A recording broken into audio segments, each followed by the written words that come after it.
C. Joseph Vijay எனும் நான்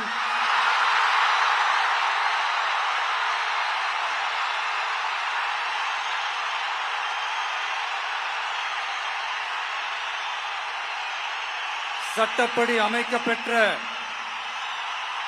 இந்திய அரசியல் அமைப்பின்பால் உண்மையான நம்பிக்கையும் மாறா பற்றும் கொண்டிருப்பேன் என்றும் இந்திய நாட்டின் ஒப்பில்லாத முழு முதல் ஆட்சியையும் ஒருமையையும் நிலைநிறுத்துவேன் என்றும் தமிழ்நாட்டு அரசின் முதலமைச்சராக உண்மையாகவும் உளச்சான்றின்படியும் என் கடமைகளை நிறைவேற்றுவேன் என்றும்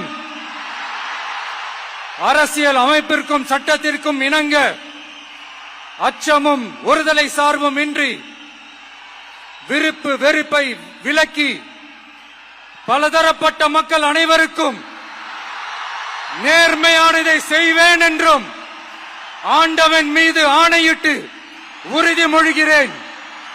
சி. ஜோசப் விஜய் எனும் நான்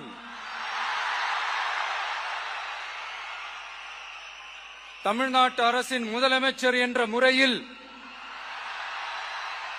எனது கவனத்திற்குள்ளாவதும் தெரிய வருவதுமான எந்த